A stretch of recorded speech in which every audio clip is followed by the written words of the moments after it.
Assalamualaikum warahmatullahi wabarakatuh. Apa khabar semua murid tahun 5? Ustazah harap semua murid tahun 5 dapat bersedia di hadapan skrin masing-masing untuk mata pelajaran pendidikan Islam tahun 5. Baiklah murid-murid, kita lihat bagi mata pelajaran pendidikan Islam tahun 5, iaitu tajuk yang akan kita belajar pada hari ini ialah bidang sirah. Baik, Ustazah besarkan skrin dia. Bidang sirah. Apa maksud sirah? Sirah maksudnya ialah sejarah. Cuma sirah ini lebih kepada kisah-kisah para nabi dan para sahabat pada suatu ketika dahulu. Baik, tajuk yang kita nak belajar pada hari ini ialah tajuk hijrah. Selalu kan kita dengar tajuk ma'al hijrah. Tentang ma'al hijrah. Kalau dulu sekolah kita, bila bukan masa PKP, kita buat program sambutan ma'al hijrah. Jadi hari ini Ustazah nak ceritakan kepada murid-murid iaitu tentang tajuk hijrah dalam buku teks muka surat 134. Tapi bagi memudahkan kefahaman murid-murid, Ustazah telah pun membuat ringkasan supaya murid-murid dapat faham tajuk hijrah ini dengan lebih mudah. Pertama kita akan lihat iaitu tentang pengertian hijrah. Bila sebut pasal hijrah, apa maksud hijrah? Apa ertinya hijrah? Jadi kita lihat apa dia hijrah. Hijrah ialah perpindahan Nabi Muhammad dan umat Islam dari Mekah ke Madinah. Sekali lagi, hijrah, bila sebut pasal hijrah, hijrah ialah perpindahan. Nabi berpindah dan umat Islam pun berpindah. Daripada mana? Daripada Mekah ke Madinah. Asal-asal Nabi Muhammad dan umat Islam pada ketika itu, mereka tinggal di Mekah. Nabi Muhammad dilahirkan di Mekah. Ada rumah di Mekah. Dibesarkan di Mekah. Tetapi Nabi Muhammad dan umat Islam tak dapat tinggal di Mekah ketika itu. Maka Nabi Muhammad dan umat Islam ambil keputusan untuk tinggalkan rumah, untuk tinggalkan tempat kerja dan pergi ke Madinah, pergi ke negeri lain. Nabi Muhammad pergi ke negeri lain. Mekah negeri lain, Madinah negeri lain.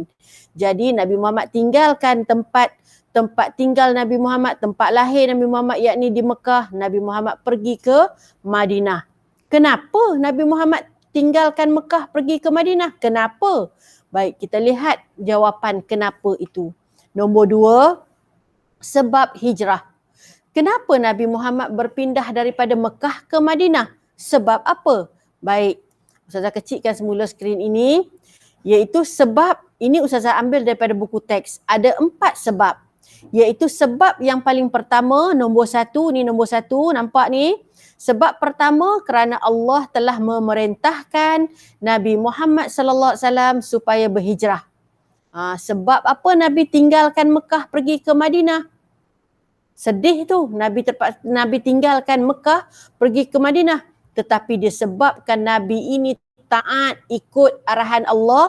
Allah kata, jangan duduk di Mekah, pergi ke Madinah. Maka Nabi Muhammad pun bersama-sama umat Islam, maka mereka pergi ke Madinah. Baik. Sebab yang kedua, ni nombor 2. Sebab yang kedua, tengok pada Ustazah garis kala merah. Sebabnya ialah umat Islam menerima ancaman dan siksaan. Maknanya apa dia?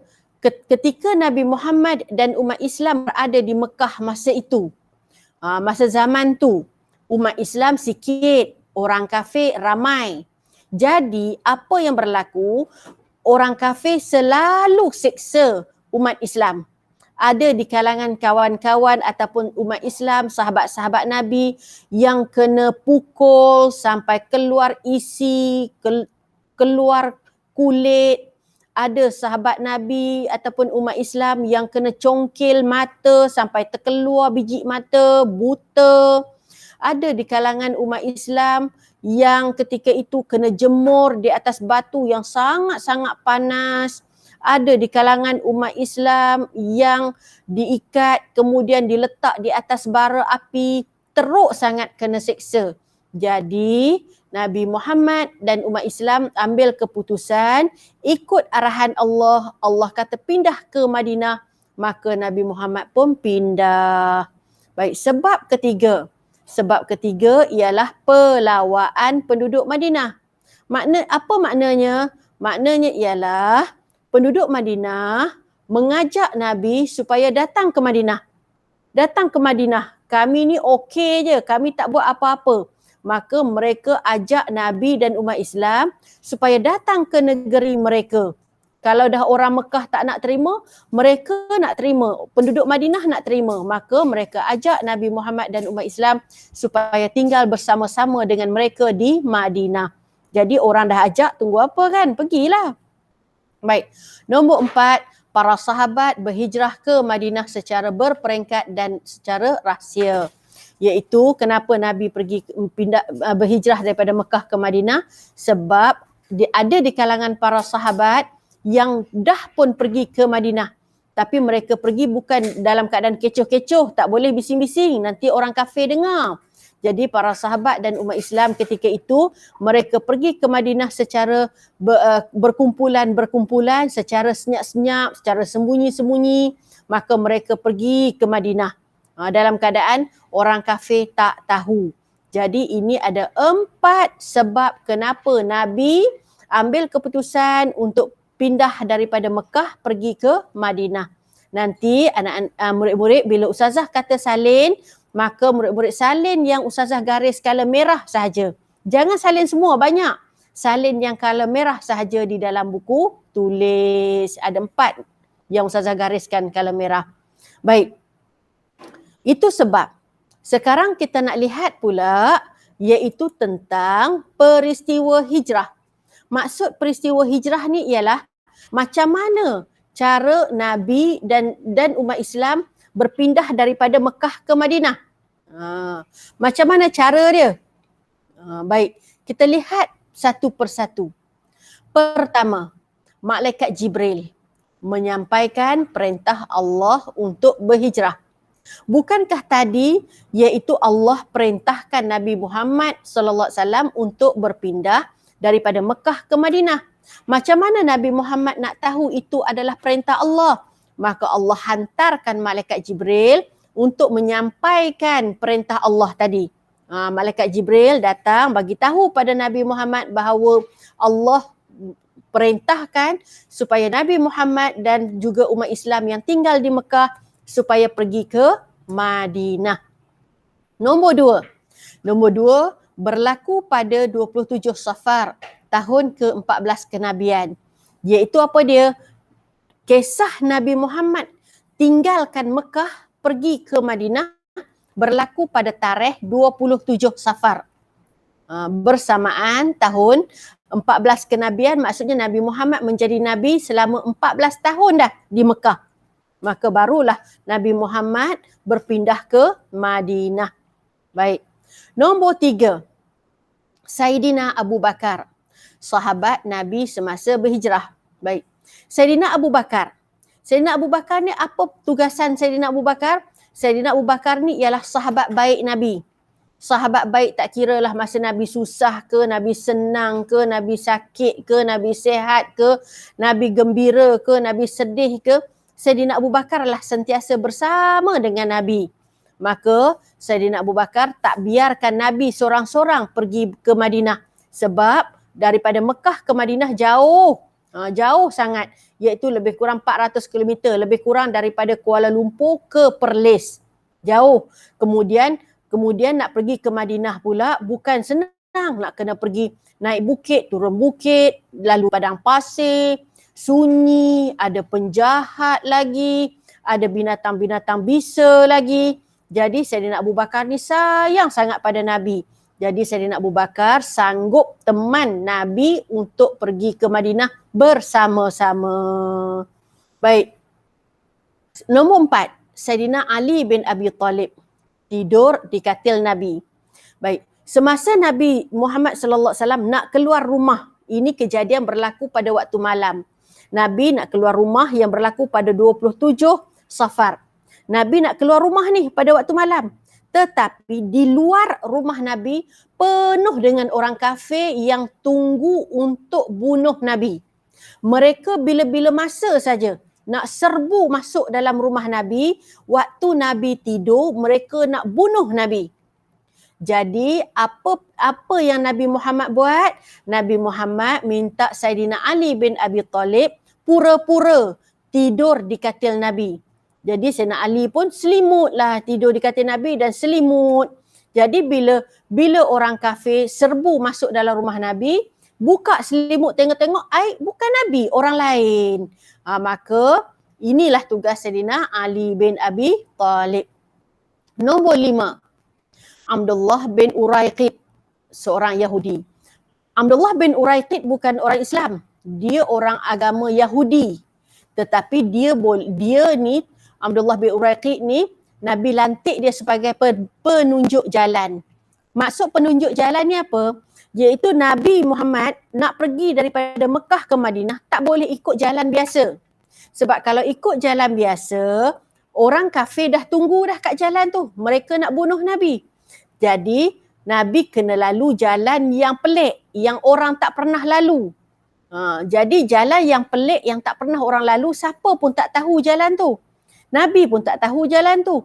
Maka Nabi lantik Abdullah bin Uraiqid, seorang Yahudi, kerana dia pandai dalam bab jalan-jalan ni.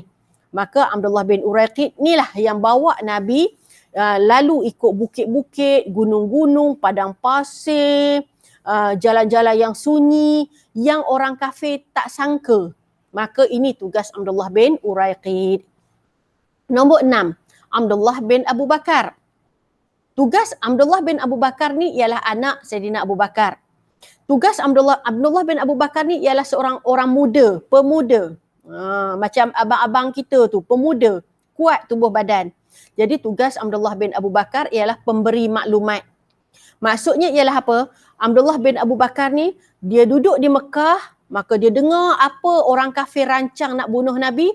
Kemudian dia pergi ke tempat Nabi berhijrah, dia pergi ikut ke tempat Nabi dan Saidina Abu Bakar berhijrah, maka dia bagi tahu apa rahsia orang kafir. Kemudian dia balik semula ke Mekah, dia dengar lagi apa lagi orang kafir rancang, dia pergi cari Nabi dan Saidina Abu Bakar, dia bagi tahu, dia bocorkan maklumat. Jadi ini tugas Abdullah bin Abu Bakar. Nombor 7, Asma binti Abu Bakar. Asma binti Abu Bakar ini seorang perempuan, anak Saidina Abu Bakar juga. Tapi Nabi lantik Asma binti Abu Bakar ni sebagai tukang hantar makanan kepada Nabi dan juga Saidina Abu Bakar. Memanglah sebelum Nabi nak keluar daripada rumah, memang dah bawa dah bekalan makanan. Tetapi bekalan makanan tu takkan nak bawa banyak, tak cukup. Jadi tugas Asma binti Abu Bakar ini ialah buat apa? Iaitu menghantar makanan kepada Nabi dan juga Saidina Abu Bakar. Baik, nombor 8, Amir bin Fuhairah. Amir bin Fuhairah iaitu seorang kanak-kanak. Lebih kurang umur 10-11 tahun. Lebih kurang bayi awak je. Tapi Amir bin Fuhairah ni walaupun masih lagi kanak-kanak, tetapi Amir bin Fuhairah ini dah pun bekerja. Apa kerja Amir bin Fuhairah ni? Pekerjaannya ialah mengambil upah mengembala kambing untuk menutup jejak. Maka pekerjaan Amir bin Fuhairah ni ialah mengembala kambing. Awak pernah tengok tak orang dia bawa kambing banyak-banyak, kemudian dia suruh kambing tu pergi ke kanan, kambing pergi ke kanan. Dia panggil kambing tu balik, kambing tu balik. Maka inilah tugas Amir bin Fuhairah. Tapi hari tu Amir bin Fuhairah ni tugasnya ialah untuk bawa kambing untuk tutup bekas tapak kaki Rasulullah dan Saidina Abu Bakar. Bukankah Nabi Muhammad dan Saidina Abu Bakar berjalan di padang pasir? Bila berjalan di padang pasir, mestilah ada bekas tapak kaki. Jadi bila bekas tapak kaki, nanti bila orang kafir datang, nampak tapak kaki Nabi dan Saidina Abu Bakar. Jadi nak tipu orang kafir, buat macam mana? Nabi Muhammad dan juga Saidina Abu Bakar berjalan di depan. Amir bin Fuhairah dia bawa geng-geng kambing dia banyak-banyak. Maka geng-geng kambing tadi berjalan, pijak bekas tapak kaki Nabi. maka dah tinggal tapak kaki kambing dah. Jadi kalau orang kafir datang pun tengok-tengok, ini bukan tapak kaki orang, ini tapak kaki kambing. Maka mereka tertipu. Baik. Nombor 9, Gua Thur. Gua Thur iaitu tempat Nabi dan juga Saidina Abu Bakar berehat selama 3 malam. Nabi Muhammad dan juga Saidina Abu Bakar berjalan daripada Mekah, naik bukit, turun bukit, pergi padang pasir, turun masuk lembah, turun bukit lagi, naik bukit lagi, turun lembah lagi, letih lah. Bila letih, maka mereka berjalan, ada satu tempat, satu gua. Maka Nabi Muhammad dan juga Saidina Abu Bakar ambil peluang untuk masuk dalam gua itu, untuk tidur dan juga untuk berehat, menghilangkan letih. Maka sedang ketika Nabi Muhammad masuk dalam gua tu bersama Saidina Abu Bakar untuk berehat, Allah tolong Nabi Muhammad. Apa dia? Allah datangkan burung merpati siap bertelur lagi, buat sarang di tepi gua. Kemudian Allah datangkan labah-labah buat sarang kat pintu gua. Maka tiba-tiba datanglah orang kafir. Bila datang orang kafir, mereka kata, ini gua ni mungkin Nabi Muhammad dan Saidina Abu Bakar ada ni. Tapi kawan-kawan yang lain kata, mana ada? Kalau ada mesti sarang labah-labah ni dah terkoyak dah. Kalau ada mesti burung merpati ni lari takut. Maka mereka pun tak jadi nak masuk dalam gua nak tengok. Baik. Nombor 10. Nombor 10 ialah nama Suraqah bin Malik. Suraqah bin Malik ini orang jahat. Suraqah bin Malik ni orang jahat, iaitu musuh yang mengejar Nabi. Suraqah bin Malik ni lah, dia ajak orang-orang kafir ramai-ramai, dialah yang beria-ria, bersungguh-sungguh nak pergi mengejar Nabi, nak bunuh Nabi. Ini namanya Suraqah bin Malik. Dia tak nak bagi Nabi sampai ke Madinah. Jadi dia nak bunuh. Tapi akhirnya berjaya ke tidak dia bunuh Nabi? Jawapannya ialah dia tidak berjaya. Nombor 11, Masjid Quba. Masjid pertama dibina terletak di Quba. Baik, bila Nabi duduk di Gua Thur, habis 3 hari 3 malam, Nabi pun keluar daripada Gua Thur. Berjalan sampai di satu tempat namanya Quba. Bila sampai di satu tempat yang namanya Quba, maka Nabi berhenti di Quba, berehat sekali lagi. Tapi bukan Nabi rehat relax-relax dah. Tapi Nabi berehat, maka Nabi pun bina sebuah masjid. Nak bina dengan apa? Nabi ambil batang-batang kurma, pelepah-pelepah kurma, maka Nabi buat tiang, dinding, atap dan sebagainya. Nabi bina masjid, namanya ialah Masjid Quba. Baik. Nombor 12. Nabi Muhammad tiba di Madinah pada 12 Rabiul Awal tahun ke-14 kenabian. Baik. Nabi Muhammad keluar daripada rumah hari itu 27 Safar. Kemudian daripada 27 Safar itulah Nabi berjalan sampai Gua Thur. Berjalan lagi sampai Quba. Berjalan lagi pada 12 Rabiul Awal, maka Nabi pun sampailah di Madinah. Sampai saja Nabi di Madinah, penduduk-penduduk Madinah beratur masing-masing nak tengok Nabi sebab mereka dengar saja nama Nabi Muhammad. Macam kita lah. Kita dengar nama Nabi Muhammad tapi kita tak pernah pun tengok Nabi Muhammad. Tapi penduduk Madinah, mereka dengar Nabi Muhammad, nama Nabi Muhammad. Tiba-tiba mereka dapat lihat nama Nabi Muhammad sendiri dengan mata mereka sendiri. Seronoknya mereka pada hari itu macam hari raya.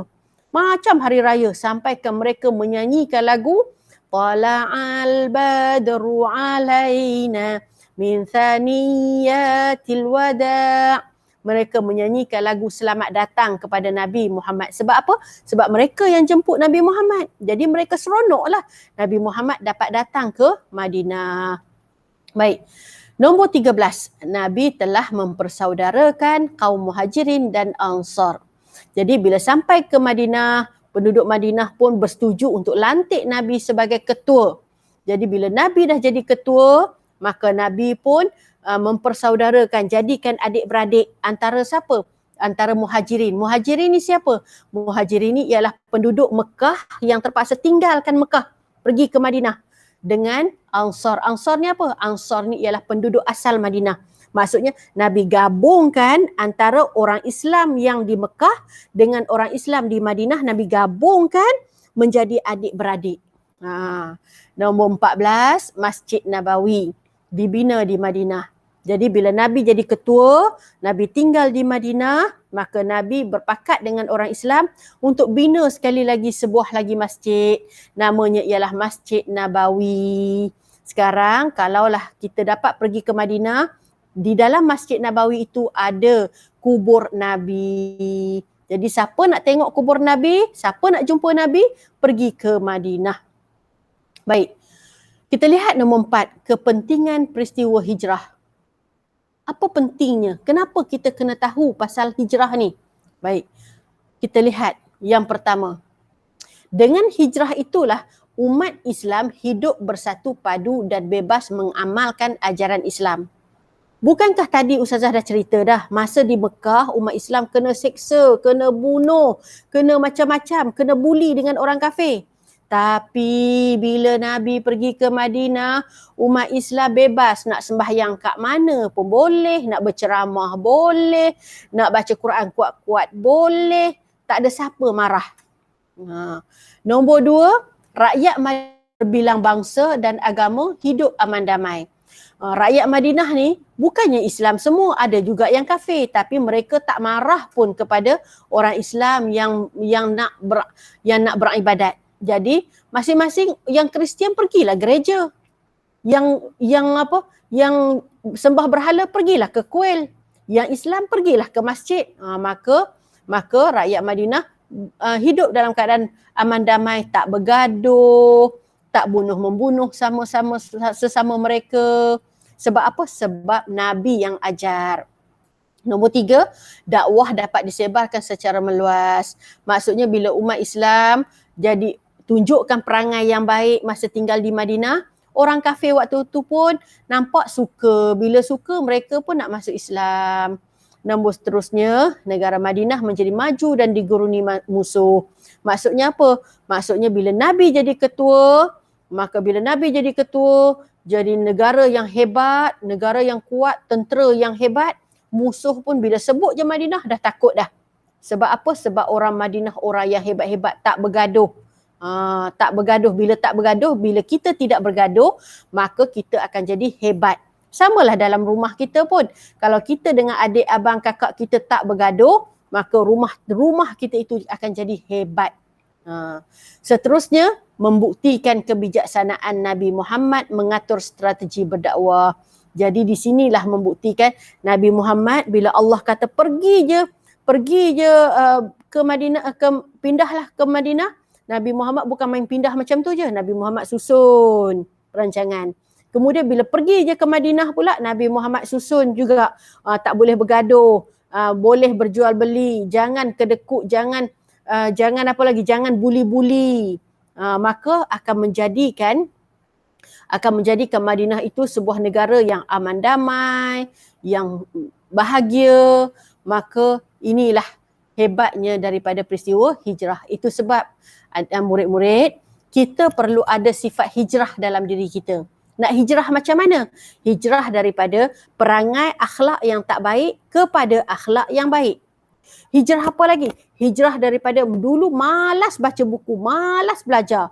Tetapi sekarang dah pun semakin rajin belajar. Ataupun hijrah apa lagi?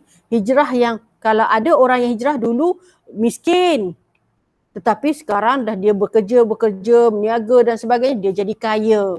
Jadi hijrah ini ialah bertukar daripada benda yang tak baik kepada benda yang lebih baik. Bertukar daripada yang tak berapa bagus kepada yang lebih bagus. Jadi murid-murid, kita kena ada sifat azam untuk berhijrah. Berhijrah dulu kita jadi takut untuk bercakap, takut untuk berpidato. Tapi kita sekarang berhijrah bila cikgu kata kena hafal, cikgu kata kena baca, kitalah yang angkat tangan. Saya nak baca, saya nak hafal, saya boleh buat, saya boleh siapkan kerja. Kita jadi orang yang berani, tapi berani kerana benar. Baik murid-murid, Ustazah harap murid-murid faham apa cerita yang Ustazah ceritakan tentang hijrah. Sekarang arahan. Pertama, tonton video. Okey, murid-murid dah tonton video. Bila dah tonton, tulis kehadiran dalam Google Form yang Ustazah sediakan. Kemudian, nota-nota dalam video yang Ustazah sertakan itu, maka murid-murid pindahkan nota tadi, tulis ke dalam buku tulis pendidikan Islam. Boleh ya? Baik. Jadi Ustazah rasa cukuplah setakat tu dulu. PDPR, Pendidikan Islam, tahun 5, tajuk sirah, bidang sirah, tajuk hijrah. Jadi Ustazah harap apa yang Ustazah terangkan ini, murid-murid faham. Kalau tak faham, ulang berkali-kali. Kalau tak faham juga, murid-murid boleh PM Ustazah. Ustazah akan cerita secara personal, seorang-seorang sampai murid-murid faham. Boleh ya? Jangan malu, jangan takut untuk PM Ustazah. Jangan takut untuk bertanya. Itulah orang yang hijrah. Dulu dia takut nak bertanya, takut je. Tapi bila dia jadi seorang yang berani bertanya, tak faham dia tanya, lama-lama dia akan jadi pandai. Itulah hijrah. Baik, cukuplah setakat tu. Ustazah rasa. Assalamualaikum warahmatullahi wabarakatuh.